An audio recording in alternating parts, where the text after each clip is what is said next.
Olá, sexto ano. Hoje, aula online. Nós vamos estar com a disciplina hoje de História, ok? Vamos fazer uma pequena revisão sobre todo o assunto que a gente já viu, de introdução aos estudos históricos. Primeiro, qual o foco do estudo da história? Como eu já disse em sala de aula, o foco da história, do estudo da história, é a ação da humanidade ao longo do tempo. É estudar a ação da humanidade ao longo do tempo. Como assim? É aprender com os seus erros e acertos, ok? Para que possamos, a nossa sociedade contemporânea, ampliar os seus acertos e não repetir os mesmos erros, ok? A base, o foco é esse. Qual o profissional que estuda a história? O profissional que estuda a história é denominado de historiador ou historiadora. Este ou esta é um profissional que vai debruçar-se em livros, documentos, atas, registros e vai procurar relatos de sociedades antigas, vai estudar a fundo a história do passado da humanidade, ok? Esse é o profissional e vai registrar a história, ok? Fazer os devidos registros. Por exemplo, o livro didático que vocês têm, ele foi escrito por um ou mais historiadores, ok? Dito isso, vamos dar continuidade em fontes históricas, ok? O que são as fontes históricas? O que são as fontes históricas? As fontes históricas são todos os registros deixados pela humanidade ao longo do tempo. Registros esses que podem ser físicos, materiais, onde eu possa pegar, e registros culturais. Para melhor identificar, vamos ver os dois tipos aqui, certo? Vamos lá, fonte histórica é todo registro deixado pela humanidade, ok? Vamos identificar esses dois tipos. Temos as fontes históricas materiais, que são palpáveis, como atas, cartas, livros, estátuas, todo o material que eu posso tocar é tido como uma fonte material, ok? E as fontes históricas imateriais são as fontes históricas que vêm da cultura, como é o caso da música, onde eu não posso pegar na música, mas eu posso ouvi-la. Os filmes hoje já são tidos como documentos históricos, alguns pelo menos, né? E outras fontes imateriais, pode ser a dança também, o forró, o chachado, que é muito popular aqui no Nordeste. Então, são essas fontes que vêm da cultura, ok? Repetindo, fontes históricas, repetindo, viu? Fontes históricas são todos os registros deixados pela humanidade, ok? Tudo aquilo que a humanidade nos deixou, que se divide em dois: fontes históricas materiais, onde eu posso pegar, ok? Como livros, cadernos, documentos, e fontes históricas imateriais, ao qual eu não posso pegar fisicamente, mas eu sei que ela existe, como é o caso da música, da dança, da memória, ok? Dito isso, vamos seguir adiante com sujeitos históricos. Sujeitos históricos. O que são os sujeitos históricos? São todas as pessoas que, de alguma forma, ajudam a fazer a história, ok? Todas as pessoas na sociedade que, de alguma forma, estão colaborando para se fazer, de fato, história, com acontecimentos, ok? Os sujeitos históricos também são divididos em dois, como a gente já viu também em sala de aula. Sujeitos históricos individuais, que são, por exemplo, as lideranças políticas, que podem assinar leis e decretos, que podem mudar de alguma forma a sociedade a qual vivemos. Os reis também são sujeitos históricos individuais, ok? papas, essas pessoas de mais influência. E o sujeito coletivo, sujeitos históricos coletivos, o que são? São aglomerados de pessoas que se reúnem em prol de um bem comum, que vão lutar por seus direitos, como é o exemplo dos sindicatos. Cada sindicato, temos o sindicato, por exemplo, dos trabalhadores rurais, né, que são um sujeito histórico coletivo, que estão lutando pelos direitos dos trabalhadores rurais. Temos o sindicato dos professores, que vão lutar pelos direitos da categoria dos professores. Temos o sindicato dos metalúrgicos, por aí vai. Okay? São sujeitos históricos coletivos. As ONGs também são sujeitos históricos coletivos. As cooperativas são também sujeitos históricos coletivos. Então, o sujeito histórico individual, vamos frisar, sujeito histórico são todas as pessoas que de alguma forma vão colaborar para se fazer história, ok?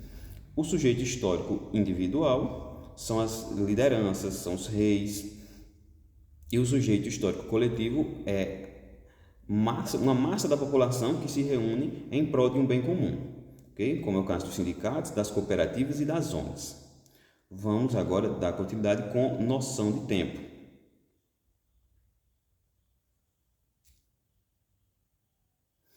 Vamos lá, noção de tempo. A gente viu na sala de aula que o tempo ele foi dividido para melhor compreensão, ok? Primeiro nós temos o tempo da natureza. O tempo da natureza, como foi explicado em sala, o homem ele não consegue modificar, ele não controla, que é a passagem do dia para a noite, as estações do ano, o crescimento vegetativo das plantas, o crescimento, envelhecimento e morte dos animais e de nós mesmos, seres humanos. Esse é o tempo da natureza, o qual o homem não controla, o homem não tem acesso.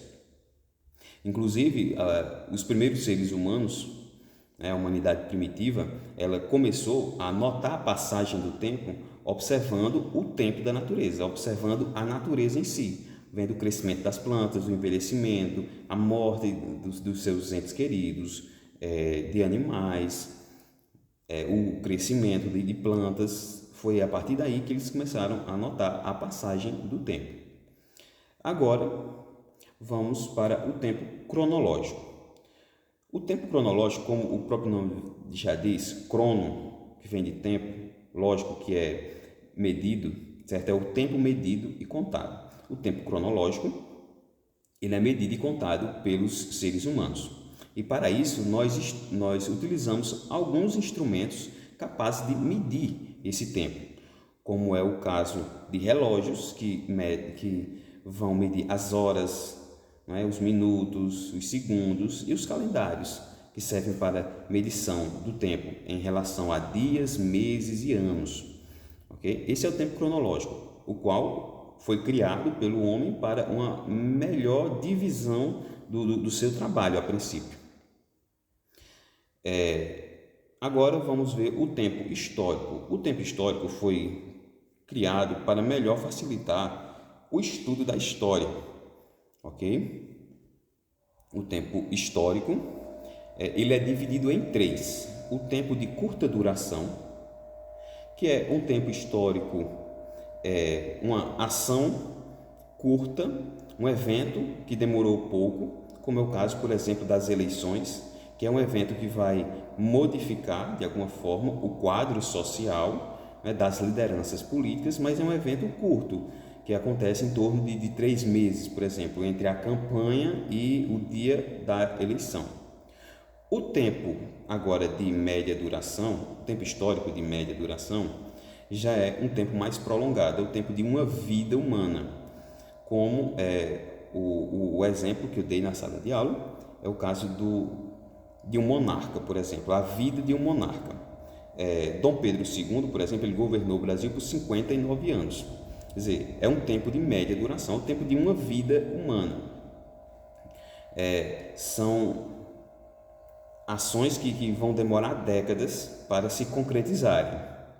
E o tempo de longa duração, esse é um tempo mais cultural, porque é um tempo já que vai mexer com a cultura, com os modos de vida de uma sociedade, de uma comunidade, e pode perdurar por séculos para ser modificado, como foi o exemplo da escravidão no Brasil, que durou 350 anos. Foi um tempo de longa duração, que onde era cultural ter escravos, né? E foi se lutando contra essa prática, lutando e no Brasil, no caso do Brasil, demorou 350 anos de escravidão, até a gente pôr fim a essa prática. Então, esse é um tempo de longa duração, ok?